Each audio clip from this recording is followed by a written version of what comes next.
दोस्तों नमस्कार, आप सभी का स्वागत है। दोस्तों आज हम बात करने वाले हैं 15 से 17 अक्टूबर की करंट अफेयर्स के बारे में। और इससे पहले हम आपको 14 अक्टूबर तक का करंट अफेयर्स प्रोवाइड करा चुके हैं। हमारा टारगेट है यूपीएसआई, ठीक है। अगर आपने हमारे वीडियो नहीं देखे हैं तो आप प्लेलिस्ट को विजिट कर लें, वहाँ से आपको हिंदी के, करंट अफेयर्स के, जीएस के आपको वीडियो मिल जाएंगे, ठीक है। तो प्लीज़ वीडियो को पूरा देखिएगा, ठीक है। इंपॉर्टेंट क्वेश्चंस हैं जो एग्जाम में आ सकते हैं, ठीक है। तो आइए स्टार्ट कर दें। दुनिया का पहला मल्टी सेंटर ईओ सैटेलाइट किसके द्वारा लॉन्च किया जाएगा? तो गैलेक्साई के द्वारा लॉन्च किया जाएगा। दुनिया के सबसे अमीर अभिनेता कौन बन गए हैं? उनका नाम है शाहरुख खान।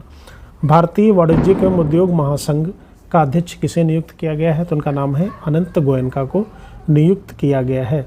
दुनिया में HIV, हेपेटाइटिस बी और सिफिलिस के माँ से बच्चों में संक्रमण को समाप्त करने वाला पहला देश कौन बन गया है? तो उसका नाम है मालदीव, ठीक है। मालदीव पहला देश बन गया है, ठीक है। संरक्षित क्षेत्र प्रबंधन में नवाचार के लिए प्रतिष्ठित केंटन आर मिलर पुरस्कार प्राप्त करने वाली पहली भारतीय कौन बन गई है? तो उनका नाम है सोनाली घोष। कौन सा पुरस्कार मिला है? लिखा आर मिलर पुरस्कार इनको मिला है। किस, यहाँ पे जो कि वर्ड आ गया है पहली भारतीय बन गई है ना, तो आप इसको याद रखिएगा। किस राज्य में युवाओं को वैश्विक कैरियर बनाने के लिए, सशक्त बनाने के लिए सीएम फ्लाइट पहल को शुरू किया है? तो किसने शुरू किया है? असम राज्य ने शुरू किया है, ठीक है। आगे बढ़ते हैं। फिर आगे ट्रैफिक जुर्माना भरने के लिए भारत का पहला त्वरित प्रक्रिया यानी QR कोड आधारित कियोस्क कहाँ लॉन्च किया गया है? तो गुरुग्राम में लॉन्च किया गया है, ठीक है। पहली वर्ड आ रहे हैं तो हम पहले भी बता चुके हैं, आपको ध्यान रखना है। ग्लोबल फाइनेंस द्वारा हाल ही में किस बैंक को एशिया का सबसे सुरक्षित बैंक घोषित किया गया है? तो DBS बैंक को एशिया का सबसे सुरक्षित बैंक घोषित किया गया है। अंतर्राष्ट्रीय मुद्रा कोष का प्रथम उप प्रबंध निदेशक किसे नियुक्त किया गया है? तो उनका नाम है डैन कार्ड्स को नियुक्त किया गया है। नई दिल्ली में आयोजित पहली तीरंदाजी प्रीमियम लीग का खिताब किसने जीता है? तो राजपूताना रॉयल्स ने जीता है। कर्मचारी भविष्य निधि संगठन एवं विविध प्रावधान अधिनियम के तहत लंबी मुकदमेबाजी को रोकने के लिए कौन सी योजना शुरू की गई है? तो विश्वास नाम की योजना शुरू की गई है। हाल ही में एबेल पुरस्कार 2025 से किसे सम्मानित किया गया है? तो मशाकी काशीवारा को सम्मानित किया गया है। अंतर्राष्ट्रीय ग्रामीण महिला दिवस हर साल किस दिन मनाया जाता है? तो 15 अक्टूबर को मनाया जाता है। अडानी और गूगल मिलकर भारत का सबसे बड़ा AI डेटा हब किस शहर में बनाएंगे? तो विशाखापट्टनम में बनाएंगे। हाल ही में भारत ने किस देश के लिए डाक सेवा फिर से शुरू करने की घोषणा की गई है? तो हाल ही में भारत ने किस देश के लिए? तो USA के लिए डाक सेवा शुरू हो जाएगी। रिजर्व बैंक ऑफ इंडिया के अनुसार कौन सा राज्य सबसे ज़्यादा UPI ट्रांजैक्शन करने वाला राज्य बन गया है? तो तेलंगाना राज्य है, तो वो सबसे ज़्यादा उसने UPI ट्रांजैक्शन किया है। हाल ही में जारी रिपोर्ट के अनुसार भारत में महिला कार्यबल की भागीदारी 2023-24 से में बढ़कर कितनी हो गई है? तो 42% हो गई है। हाल ही में जारी हेनले पासपोर्ट इंडेक्स 2025 में भारत को कौन सा स्थान दिया गया है? तो 85 यानी 50वां स्थान दिया गया है, यानी 85 जिसको बोलते हैं 85 स्थान मिला है उसको। भारत सरकार ने हाल ही में 16वें वित्त आयोग का कार्यकाल कब तक बढ़ाया है? तो 30 नवंबर 2025 तक का बढ़ा दिया है। पंकज धीर कौन थे जिन्होंने 68 वर्ष की आयु में निधन हो गया है? तो एक अभिनेता थे, वो कैंसर से जूझ रहे थे और जो महाभारत आई थी उसमें इन्होंने कर्ण की भूमिका निभाई थी और बहुत सारी फिल्मों में भी उन्होंने काम किया है।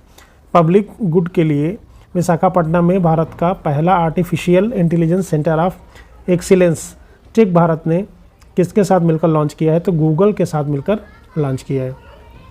एशिया की सबसे बड़ी रेलवे प्रदर्शनी का आयोजन कहाँ किया गया है? तो नई दिल्ली में किया गया है, ठीक है। Ready, relevant and resurgent second नामक किताब निम्न में से किसके द्वारा लिखी गई है? तो अनिल चौहान के द्वारा लिखी गई है। तो बुक्स एंड ऑथर्स भी आपको ध्यान रखना, ये भी पूछा जाता है। किस राज्य सरकार ने राज्य के बाहर करने वाले लोगों के ट्रांसपोर्ट के लिए श्रद्धांजलि स्कीम शुरू की है? तो असम राज्य ने शुरू की है। विश्व खाद्य दिवस 16 अक्टूबर को मनाया जाता है। हिंदुस्तान शिपयार्ड को हाल ही में कौन सा दर्जा दिया गया है? तो मिनी रत्न का दर्जा दिया गया है, ठीक है। आपको ध्यान रखना है।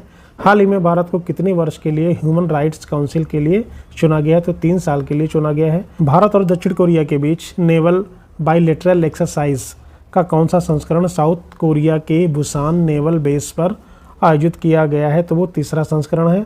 8000 से अधिक ऊंचाई वाली दुनिया की 9 चोटियों पर चढ़ने वाले पहले भारतीय बने, उनका नाम है भरत थम्मीनेनी, ठीक है। ये वेरी इंपॉर्टेंट है। स्वास्थ्य संगठन हर्बल औषधियों के लिए अंतर्राष्ट्रीय नियामक सहयोग की 16वीं जो वार्षिक बैठक है वो इंडोनेशिया में आयोजित की गई है। किस मंत्रालय ने प्रधानमंत्री जन विकास कार्यक्रम के तहत विरासत और शास्त्रीय भाषाओं को बढ़ावा देने के लिए उत्कृष्टता केंद्र स्थापित किए हैं? तो अल्पसंख्यक कार्य मंत्रालय।